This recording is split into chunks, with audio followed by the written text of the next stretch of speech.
A team from Singapore will be competing at the World Agility Open for the first time. It's an annual international championship where dogs and their handlers showcase their talents in agility. Dewi Fabry joined them at their most recent practice to find out more about the sport and the team. Michelle Chan and Geraldine Young are practicing for the World Agility Open. They will represent Singapore at the competition in the Netherlands from the 15th to the 17th of May, competing against 33 other countries in a championship that showcases the highest level of human-canine partnership and athleticism.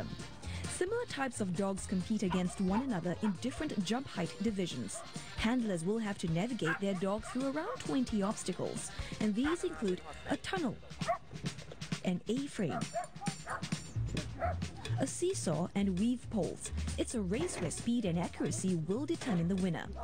There are different events and teams that will have to complete the obstacles in the fastest time with the least number of faults. It sounds simple enough, and yet this is the first time Team Singapore will be competing. Previously, individuals have gone to compete overseas, but now we have reached a stage where we have our standards in agility are a lot higher, and we're ready to compete on an international level and take on the big guns. Ready, go, jump!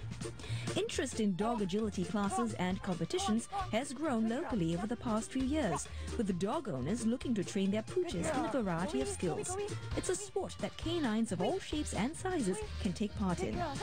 We don't recommend you start jump training during puppyhood because that could actually adversely affect the structural growth in a puppy. But there are a lot of non-agility specific skills that are good, not just for agility dogs, but also for your dog to grow up into a well-mannered dog that you can teach and start training right from young. To be really ready for the competition, it depends on how fast your dog learns and how much training you put into making the dog an agility dog. But if it's a beginner, actually they also can join like a local competition to gain exposure, because there are some dogs who train like for years but they have never been to competition. When they go on a competition ground, they freaked out. Handlers communicate with their dogs on the course using body cues and positioning. Where we stand on the course, where our shoulders are pointed, where our feet are pointed, that tells the dog where to go and what to do next. Of course, what also helps is to be able to train a dog to recognize verbal cues, so that whenever you're not able to put yourself in a particular or the right spot, the dog can still execute the obstacle on a verbal cue. This means that Team Singapore will be competing under slightly more challenging circumstances than some of the other countries. They'll be handling these Dutch dogs, as they won't be bringing their own due to quarantine restrictions. So how will these Dutch dogs be able to understand them? I think body language is quite international. So you have to run faster because you have to make your body language very obvious, because the dog don't understand you. We have videos of the dogs we are going to handle, so we can roughly know which entrance they are comfortable with, so we can work towards that, which will help us and learning some Dutch, I guess.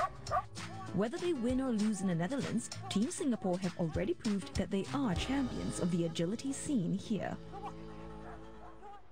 And we've got some very special guests here with us to share more about dog agility. They are Sharon De Castro, the manager of the Singapore team heading for the WAO Open, and handler Michelle Chan, and Munchkin, a Scottish Terrier. Welcome to all three of you. Thank you. Sharon, let's start with you. We'll get to Munchkin and Michelle in just a bit.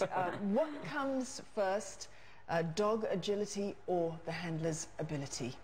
I think at the level of competition that we're looking at, the World Agility Open that we are heading for, it's definitely the handler skill that is more important, because it's only at the beginning when you're starting out agility that you have to train the dog to do obstacles and things like that. But once you get to an international level competition, the handler, everything that the handler does is to navigate the dog through the whole course, to direct the dog which jump to go next. So even something as simple as the way that you are moving your body or your shoulders will tell the dog which obstacle to jump to next. Right. Yes. All right, Michelle, you're here, Munchkin is here. Show us what are some traits or qualities that a good handler has? Well, I may not be able to show you here, but I'll be able to explain it a little bit. A good agility handler really is very aware of their body cues when they're running the dog on the agility field. Where their shoulders are pointed, where their feet are pointed, that gives the dogs cues as to what they're supposed to do now and where they're supposed to go next. That plus the ability to recognize and train a dog to commit to performing an obstacle while you run to the next one, so that you can be ahead and give cues early. That's very important as well. It's kind of like being the GPS navigation system in your car. You know, the GPS tells you where to go next before you even get there. And that's what basically we do as a good agility handler. Is it the same thing when it comes to static exercises?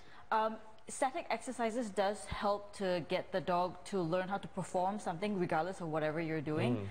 So that really helps as well when you're doing agility, yes. So we saw in that package just now, the story, several different breeds of dogs. Munchkin's a Scottish Terrier. Sharon, does it matter what breed the dog is in terms of its ability?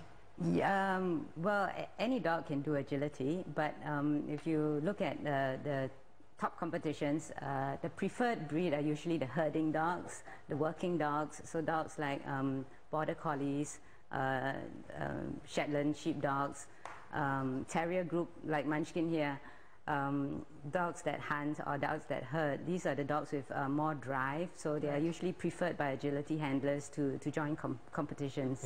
I think we've heard a lot about dog handling, but we haven't actually seen it yet. Why don't Munchkin and Michelle, would you like to give us a demonstration? Yeah. Or Sharon? Either one of you. Demonstration is fantastic for our viewers at home. No, go ahead. Okay, let's see. Well, okay. It's not a full agility course here we're doing, but just a simple exercise in concentration. Munchkin, tap. Wow, it's almost like a high five. Yes, tap. Give me a bear. Yes. Good girl. There's a round of applause, I think. Thank you, Munchkin. So these are not the things that you'll be doing at WAO. It's more the running and the jumping and all that. Yeah. Tell us what your chances are of winning this competition. I think that we are cautiously optimistic. This is the first time that we're there. But I think what we're trying to do really is to prepare ourselves for future competitions as well, international competitions. So whatever result we get from this will definitely take away a lot of experiences, a lot of learning from this competition. Okay. I think what we really want to do is by joining this competition, we are putting Singapore on the map. We want to tell people that Singapore is a country that does dog agility and that we're good at it, and we just want to make our presence felt there. Yeah, I'm sure Munchkin is good at it. Yeah, thanks so much for bringing awareness to this, and good luck as well in the competition. Thank you so much again. Sharon De Castro there, and Michelle Chan, who are going to be representing Singapore, of course, at this year's World Agility Open Championships in the Netherlands, and Munchkin, of course.